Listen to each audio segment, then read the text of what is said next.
तो मित्रों, हमने पढ़ा था रावल रतन सिंह के बारे में, और रावल रतन सिंह तक हमने पढ़ा था कि अलाउद्दीन खिलजी के आक्रमण, अलाउद्दीन खिलजी का चित्तौड़ आक्रमण। यहाँ से आगे की कहानी हम लोग शुरू करते हैं। अलाउद्दीन खिलजी का चित्तौड़ आक्रमण। अलाउद्दीन खिलजी का चित्तौड़ आक्रमण।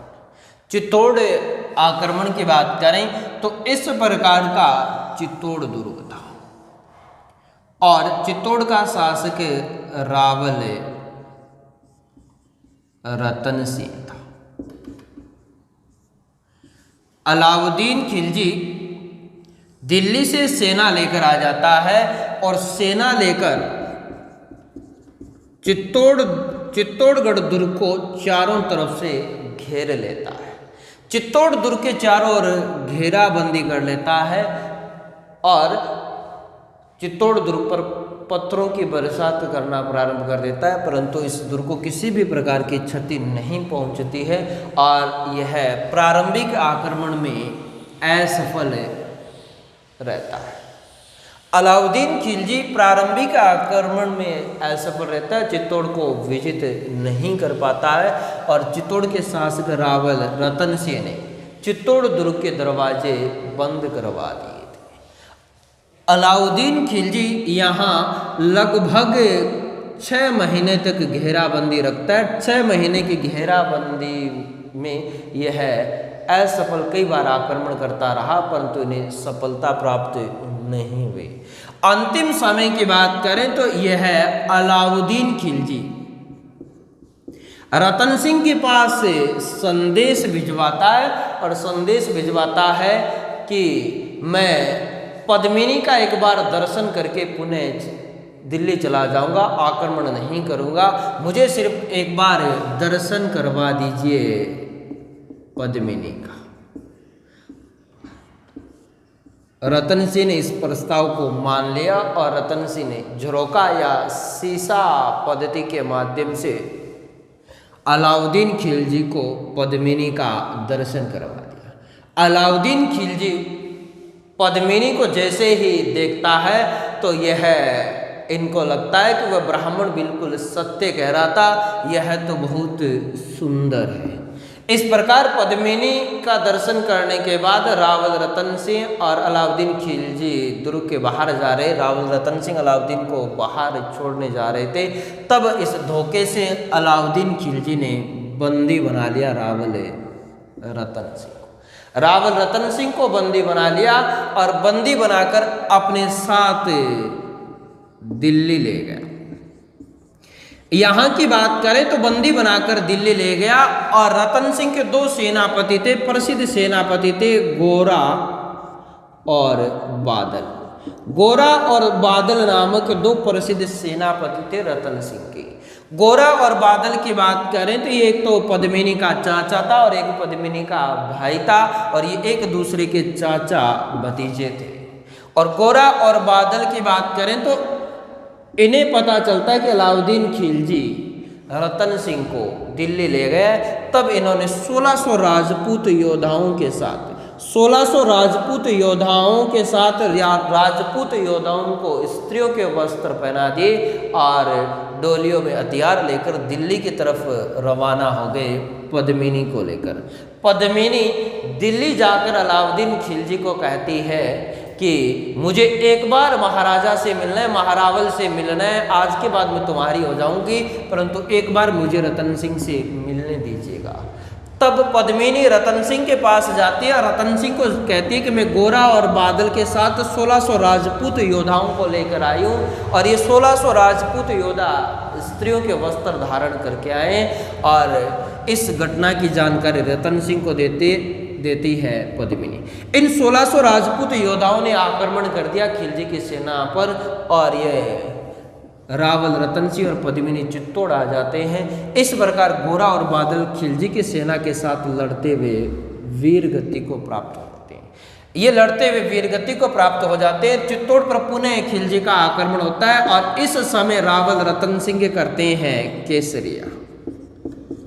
रावल रतन सिंह केसरिया वस्त्र धारण कर खिलजी की सेना पर टूट पड़ते हैं और लड़ते हुए वीर गति को प्राप्त हो जाते हैं। और लड़ते हुए वीर गति को प्राप्त हो गए और रानी पद्मिनी, खिलजी के वीर गति प्राप्त होने पर रानी पद्मिनी ने कर लिया जौहर। जौहर एक होता है साका। साका की बात करें तो साका दो प्रक्रिया से मिलकर बनता है। एक तो होता है केसरिया और एक होता है जौहर, और ये दोनों कहलाता है साका। केसरिया की बात करें, राजपूत योद्धा करो मरो की स्थिति में, करो मरो की स्थिति में शत्रु सेना पर केसरिया रंग के वस्त्र धारण करके टूट पड़ते हैं अपने दोनों हाथों में तलवार लेकर। या तो लड़ते हुए विजय को प्राप्त होते हैं या युद्ध में वीर गति को प्राप्त हो जाते हैं। और जब राजपूत योद्धा वीर गति को प्राप्त हो जाते हैं तब राजपूत वीरांगनाएं अपने आत्म सम्मान के लिए अग्नि में प्रवेश करके अपने आत्म सम्मान के लिए अपने प्राणों का त्याग कर देती है और इस प्रक्रिया को कहते हैं जौहर। और जौहर और केसरिया मिलकर कहलाता है साका। और ये प्रथम साका मेवाड़ के इतिहास का प्रथम साका होता है, क्योंकि केसरिया किया गया था रावल रतन सिंह के द्वारा। रावल रतन सिंह केसरिया करते हैं और रावल रतन सिंह केसरिया करता हुआ शत्रु सेना पर टूट पड़ता है, लड़ता हुआ वीर गति को प्राप्त हो जाता है। जब रावल रतन सिंह वीर गति को प्राप्त हो जाता है तो रानी पद्मिनी कर लेती है जौहर। और यह है साका और जौहर मिलकर कहलाता है, सॉरी केसरिया और जौहर मिलकर कहलाता है साका। और ये मेवाड़ के इतिहास का, मेवाड़ के इतिहास का प्रथम साका माना जाता है। मेवाड़ के इतिहास का प्रथम साका की बात करें तो ये प्रथम साका हुआ था 26 अगस्त 1303 ईस्वी में। और ये साका हुआ था चित्तौड़गढ़ दुर्ग में, चित्तौड़गढ़ दुर्ग में हुआ था। और चित्तौड़गढ़ दुर्ग की बात करें तो चित्तौड़गढ़ दुर्ग पर अधिकार कर लिया था अलाउद्दीन खिलजी ने। अलाउद्दीन खिलजी ने चित्तौड़गढ़ दुर्ग पर 26 अगस्त 1303 ईस्वी में अधिकार कर लिया। और अलाउद्दीन खिलजी ने चित्तौड़ पर अधिकार कर चित्तौड़ का नाम अपने पुत्र, और अपना पुत्र था जिसका नाम था खिजर खां, और खिजर खां के नाम पर इस चित्तौड़ का नाम बदल कर रख दिया था खिजराबाद। तो अलाउद्दीन खिलजी ने चित्तौड़ का नाम बदल कर रख दिया था खिजराबाद। और इस चित्तौड़ दुर्ग का प्रशासक नियुक्त करता है अपने पुत्र खिजर खां को। तो अपने पुत्र खिजर खां को चित्तौड़ का प्रशासक नियुक्त कर चित्तौड़ का नाम बदल दिया खिजराबाद, और चित्तौड़गढ़ दुर्ग पर अधिकार हो गया अलाउद्दीन खिलजी का। और रावल रतन सिंह की मृत्यु हो गई थी, रावल रतन सिंह वीर गति को प्राप्त हो गए थे। और रावल साका का अंतिम शासक था, रावल साका का अंतिम शासक माना जाता है रतन सिंह। और मेवाड़ साम्राज्य, मेवाड़ का जो मुखिया के अंदर था इस समय चित्तौड़ था। चित्तौड़ पर अलाउद्दीन खिलजी का अधिकार हो गया था और अलाउद्दीन खिलजी ने चित्तौड़ का प्रशासक अपने पुत्र खिजर खां को नियुक्त कर दिया था। इस प्रकार अलाउद्दीन खिलजी की इस युद्ध में विजय होती है और रावल रतन सिंह पराजय हो जाता है और वीर गति को भी प्राप्त हो जाता है। तो अलाउद्दीन खिलजी की बात करें तो इस प्रकार आक्रमण होता है। इस आक्रमण की जानकारी की बात करें तो अलाउद्दीन खिलजी के साथ में आया था इनका दरबारी कवि था, और दरबारी कवि की बात करें तो उसका नाम था अमीर खुसरो। अमीर खुसरो इनके साथ आया था और अमीर खुसरो ने इस आक्रमण का प्रत्यक्ष वर्णन किया था, और प्रत्यक्ष वर्णन की पुस्तक थी अमीर खुसरो की। अमीर खुसरो की पुस्तक थी जिसका नाम था खजाइन उल फुतवे। खजाइन उल फुतवे नामक पुस्तक की बात करें तो ये पुस्तक लिखी गई थी अमीर खुसरो के द्वारा, और अमीर खुसरो ने इस पुस्तक में चित्तौड़ आक्रमण का, चित्तौड़ आक्रमण का उल्लेख किया। तो कई बार क्वेश्चन में पूछा जाता है कि चित्तौड़ आक्रमण का प्रत्यक्ष वर्णन, आंखों देखा वर्णन किस पुस्तक में मिलता है? खजाइन उल फुतवा में। और खजाइन उल फुतवा लिखा गया था अमीर खुसरो के द्वारा, और अमीर खुसरो दरबारी था अलाउद्दीन खिलजी का। इनके अलावा अन्य ग्रंथों की बात करें तो चित्तौड़ आक्रमण की जानकारी के अन्य ग्रंथों की बात करें तो एक कविता जिसका नाम था अबुल फजल। अबुल फजल ने लिखा था अकबर नामा। अकबर नामा में भी चित्तौड़ आक्रमण की जानकारी प्राप्त होती है। इनके अलावा की बात करें तो एक इतिहासकार है फरिश्ता, और फरिश्ता ने लिखा था तारीख ए फरिश्ता, या इसे कहते हैं गुलशन ए फरिश्ता भी कहते हैं। तारीख ए फरिश्ता या गुलशन ए फरिश्ता नामक ग्रंथ में भी इन्होंने चित्तौड़ आक्रमण का उल्लेख किया है। इनके अलावा की बात करें तो कर्नल जेम्स टोड, और कर्नल जेम्स टोड की बात करें तो इन्होंने अपनी पुस्तक the एनालस and antiquities of Rajasthan में भी चित्तौड़ आक्रमण का उल्लेख किया है। इनके अलावा की बात करें तो इनके अलावा मोहनोत नैन्सी ने भी अपनी ख्याति में चित्तौड़ आक्रमण का उल्लेख किया है। इनके अलावा की बात करें तो एक फ्रांसीसी यात्री था जिसका नाम था मनुची, और मनुची की बात करें तो इसने पुस्तक लिखी थी जिसका नाम था द स्टोरियो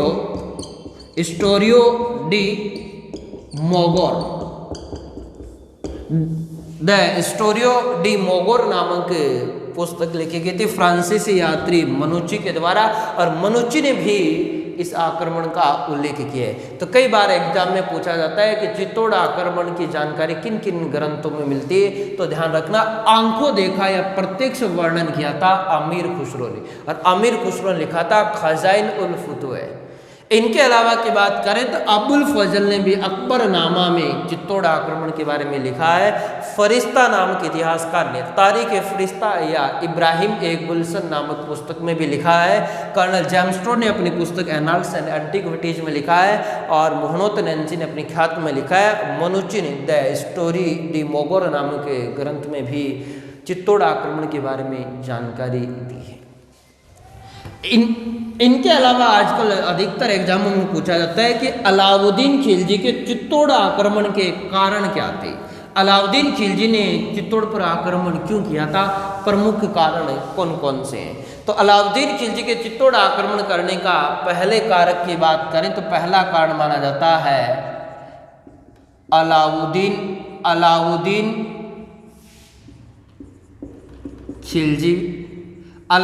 खिलजी का साम्राज्यवादी होना, यानी अलाउद्दीन खिलजी का साम्राज्यवादी व महत्वाकांक्षी शासक होना, यानी साम्राज्य विस्तार अपने महत्वाकांक्षा नीति के तहत इसने चित्तौड़ पर आक्रमण किया था। दूसरा कारण माना जाता है कि समकालीन इतिहास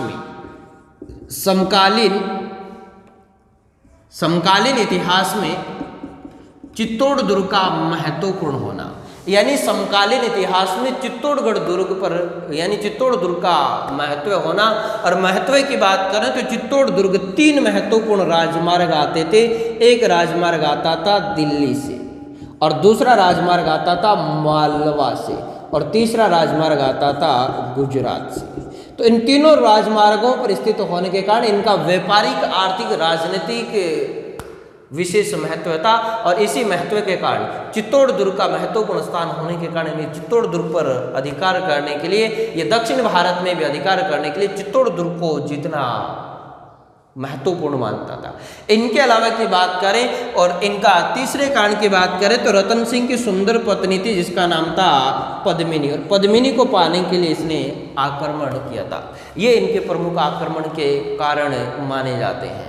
तो इस प्रकार के 3 महत्वपूर्ण कारण माने थे। अलाउद्दीन खिलजी साम्राज्यवादी व महत्वाकांक्षी शासक होना, समकालीन इतिहास में चित्तौड़गढ़ दुर्ग का महत्वपूर्ण स्थान होना, सामाजिक, आर्थिक और राजनीतिक दृष्टि से महत्वपूर्ण होना, और रतन सिंह की सुंदर पत्नी पद्मिनी की पाने के लालसा होना, इस प्रकार के प्रमुख आक्रमण करने के कारण माने गए हैं। ये रावल शाखा के अंतिम शासक थे रतन सिंह, और इनके बाद में यहाँ अधिकार हो गया था अलाउद्दीन खिलजी का। और अलाउद्दीन खिलजी ने यहाँ का प्रशासक अपने पुत्र खिजर खान को नियुक्त कर दिया और चित्तौड़ का नाम बदलकर खिजराबाद रख दिया था। तो आगे की कहानी के बारे में हम लोग चर्चाएं करते हैं। यहाँ तक संभवतया आप लोगों के समझ में आई होगी, अगर फिर भी नहीं आई तो फिर भी मैं और प्रयास करूँगा। आगामी कुछ दिनों के बाद में लाइव आएंगे, लाइव में और भी हम लोग चर्चाएं करेंगे।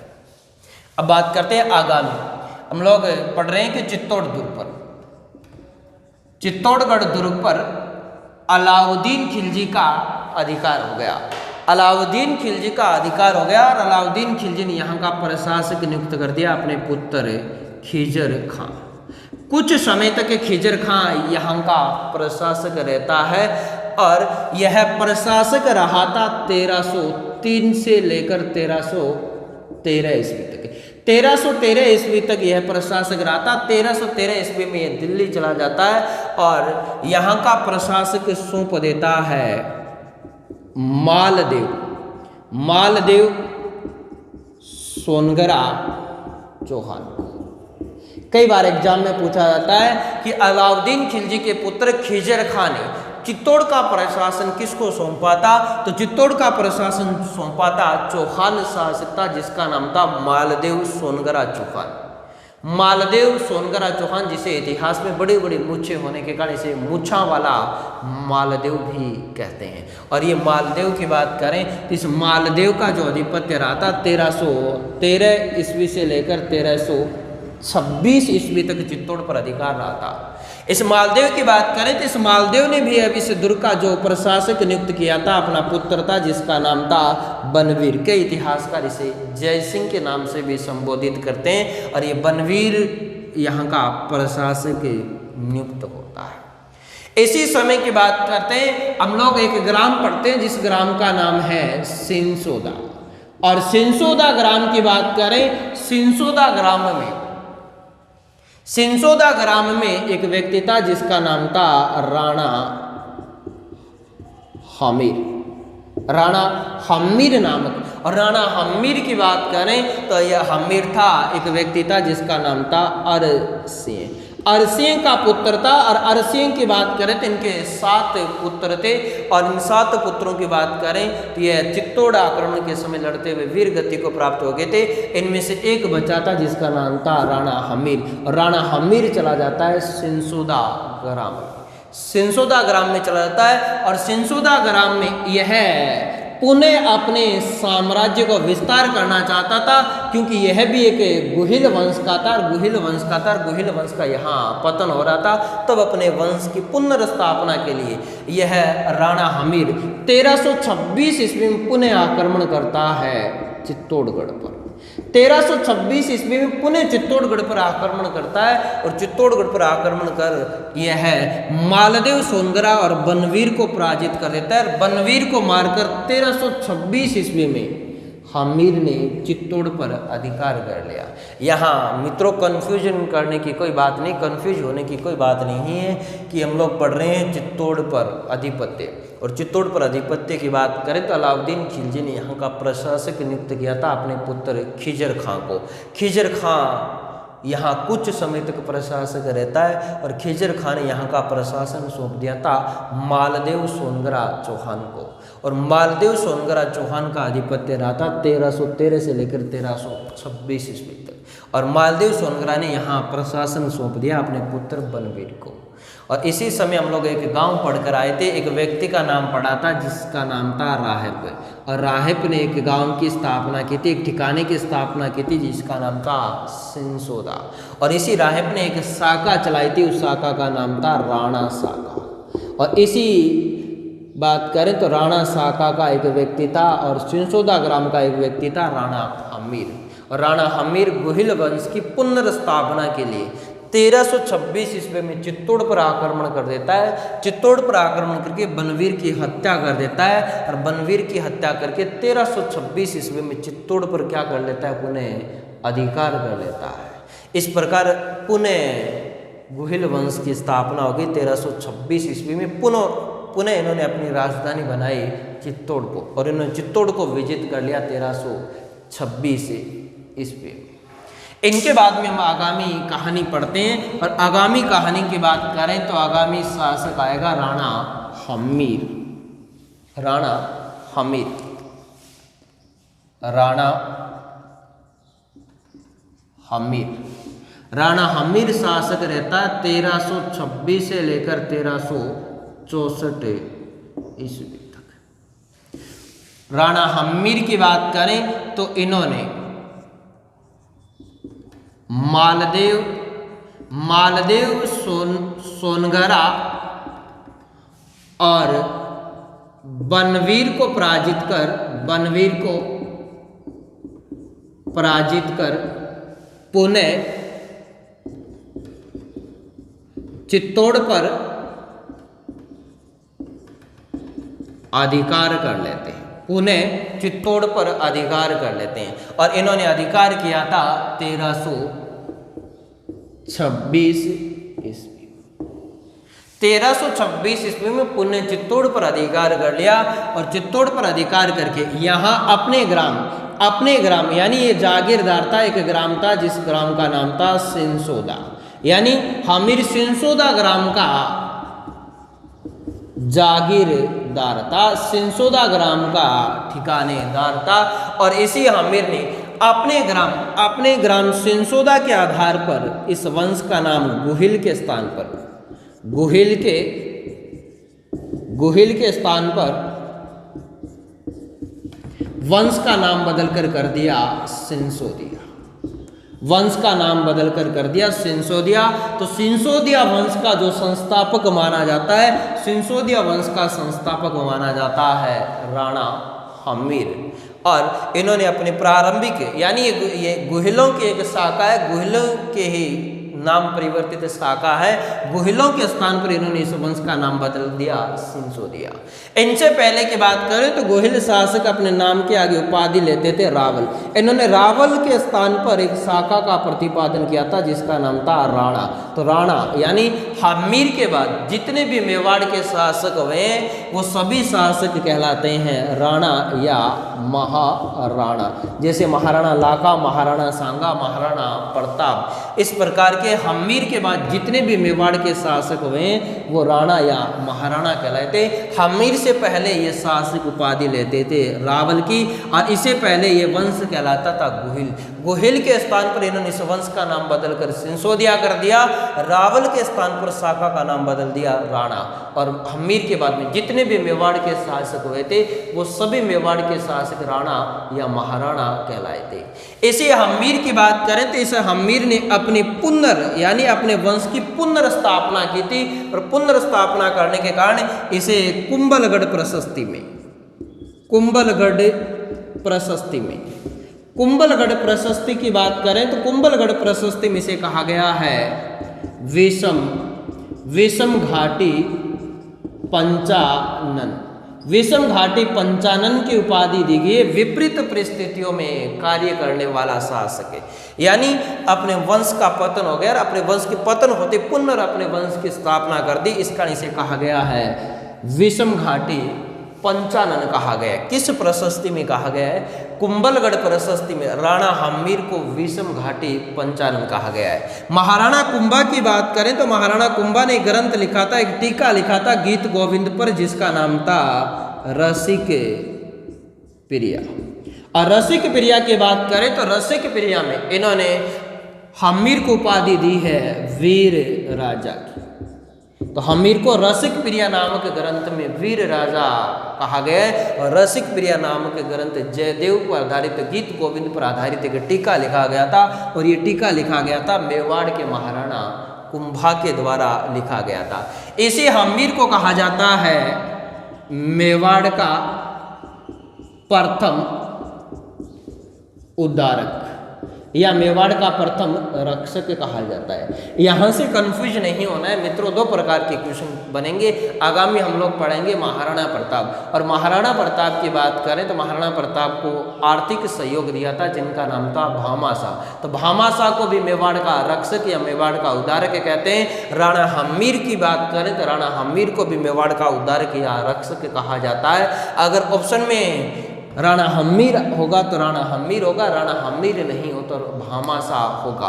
तो इन्हें मेवाड़ का प्रथम उद्धारक या प्रथम रक्षक कहा जाता है। इन्हीं की बात करें तो इन्होंने सिंगोली नामक युद्ध में मोहम्मद बिन तुगलक को भी पराजित किया था राणा हम्मीर ने। राणा हम्मीर की बात करें तो राणा हम्मीर मेवाड़ के गुहिलों का या मेवाड़ के सिंसोदियों का पुनर्गठन करता कहलाता है, और सिंसोदिया वंश का जो प्रवर्तक माना जाता है वो राणा हम्मीर माना जाता है। राणा हम्मीर का शासनकाल 1326 ईस्वी से लेकर 1364 ईस्वी तक। तो ध्यान रखना, राणा हम्मीर ने चौहान शासक था जिसका नाम था मालदेव सोनकरा चौहान, और उसके पुत्र बनवीर को पराजित करके बनवीर की हत्या करके 1326 ईस्वी में चित्तौड़ पर अधिकार कर लिया, पुनः मेवाड़ पर अधिकार कर लिया। ये सिंसोदा ग्राम का जागीरदार या सिंसोदा ग्राम का ठिकानेदार था, सिंसोदा ग्राम का रहने वाला था। इन्होंने गुहिल के स्थान पर इस वंश का नाम बदल कर दिया सिंसोदिया। और गुहिल के शासकों के इनसे पहले के उपाधि थी, अपने नाम के आगे लगाते थे रावल। इन्होंने रावल का समापन करके रावल के स्थान पर एक शाखा चलाई थी राणा, और इनके बाद जितने भी मेवाड़ के शासक हैं वो राणा या महाराणा कहलाए थे। कुंभलगढ़ प्रशस्ति की बात करें तो इन्हें उपाधि दी गई है विषम घाटी पंचानन, यानी कुंभलगढ़ प्रशस्ति में इसे विषम घाटी पंचानन कहा गया है। और कुंभा की एक रचना है जिसका नाम है रसिक प्रिया, जिसमें इन्हें वीर राजा की उपाधि दी गई है। इन्हें मेवाड़ का प्रथम रक्षक या मेवाड़ का प्रथम उद्धारक कहा जाता है। तो मित्रों, यहाँ तक आपको समझ में आया है, वीडियो अच्छा लगा है तो लाइक करना और हमारे चैनल को सब्सक्राइब करना और शेयर करना। तो मिलते हैं मित्रों अगले वीडियो में आगे की कहानी को लेकर। जय हिंद, जय